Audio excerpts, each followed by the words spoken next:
बिस्मिल्लाहिर्रहमानिर्रहीम। आज हम देखेंगे कि ये पेयर जो है अक्सर कंफ्यूजिंग होता है और स्टूडेंट अक्सर इसमें गलती करते हैं। और लैंड और बारो तो बज़ाहिर तो ऐसा लगता है सिंपल सी बात है और इसमें कंफ्यूज होने वाली कौन सी बात है, लेकिन इस सेंटेंसेस में जब हम एग्जांपल्स के थ्रू इसको देखेंगे तो वाकई कंफ्यूजिंग होता है और बंदा कंफ्यूज हो जाता है।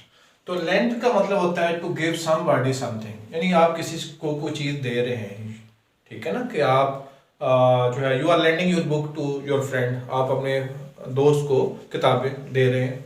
उर्दू में एक ही वर्ड दोनों के लिए यूज़ होता है, उधार।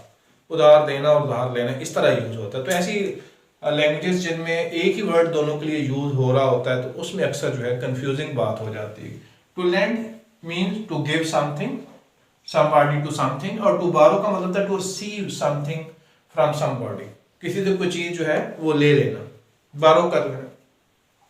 तो देखते हैं जी सेंटेंसेस के किस तरह कंफ्यूजन आती है, जरा देख लेते हैं जी। I lent him my new bicycle, correct sentence है जी कि मैंने अपनी नई बाइसिकल उसे उधार के तौर पर दे दी।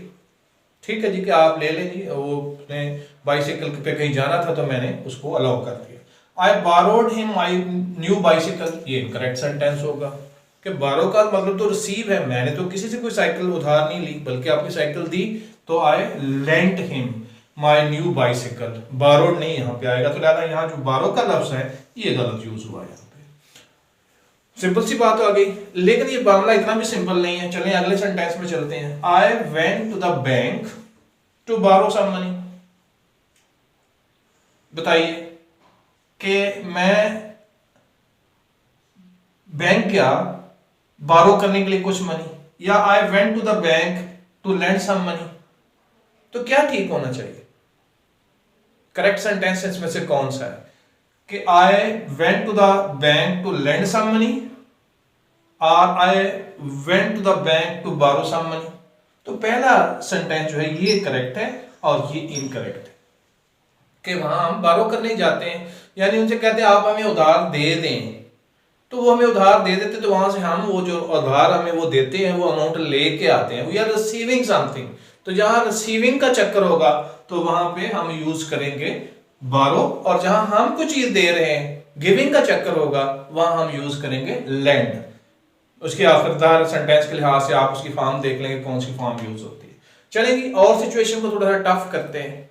तो मैंने बताया था कि बज़ाहिर तो कोई हम ऐसी बात नहीं लगती कि यार लैंड और बारो में क्या मसला है। सबको मसला है कि लैंड किसी से चीज लेना होता है उधार, और बारो का मतलब बारो लेना होता है और लैंड किसी को उधार देना होता है। इसमें कौन सी वाली बात है? लेकिन जब हम सेंटेंस के स्ट्रक्चर में फंसते हैं तो हमें सेंस की वजह से कंफ्यूजन आ जाती है। आप देखते हैं जी अगला सेंटेंस मजीद थोड़ा सा मैंने कहा कि टफ करें, ये इजी था, आप फिर थोड़ा सा डिफिकल्ट किया, ये ज़रा उससे भी ज़्यादा डिफिकल्ट हम कर रहे हैं सेंटेंसेस को, ताकि आपको पता चल जाए कि वाकई कंफ्यूजन आती है या नहीं आती। Would you please lend me your bicycle, आप मेहरबानी करके अपना बाइसिकल मुझे लेंड करेंगे।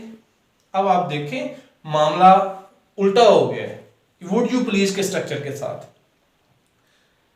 हालांकि आप तो हमने तो कहा था कि जब हम किसी से उधार लेते हैं जहां से कोई चीज मिलती है हमें तो वहां तो बारो यूज करना था। यहाँ पे हम देख लें ऐसे बारो यूज करते आए थे। यहाँ पे देखें would you please lend me your bicycle, आप अपनी बाइसिकल मुझे उधार देंगे, यानी कि ये बेसिकली उसके रेफरेंस से बात की जा रही है जो टारगेटेड पर्सन है, उसके रेफरेंस, अपने रेफरेंस से में कुछ नहीं कहा जा रहा। तो उसके हवाले से तो वो जो है वो चीज हमें दे रहा है तो वो लेंड ही कर रहा है, वो ले तो कुछ नहीं रहा, तो लिहाजा उसके हवाले से बात की जा रही, अपने हवाले से बात नहीं की जा रही। इसलिए ये वर्ड उल्टे यूज हुए हैं यहाँ पे। Would you lend me correct structure है जी, बिल्कुल ठीक है, ऐसे ही कहते हैं would you lend me your bicycle, would you lend me your pen, would you lend me your book. ठीक है, write a letter to your friend, ठीक है ना, कि दोस्त को खत लिखें, उसे कोई किताबें जो है आप लेंड कर लें वगैरह वगैरह।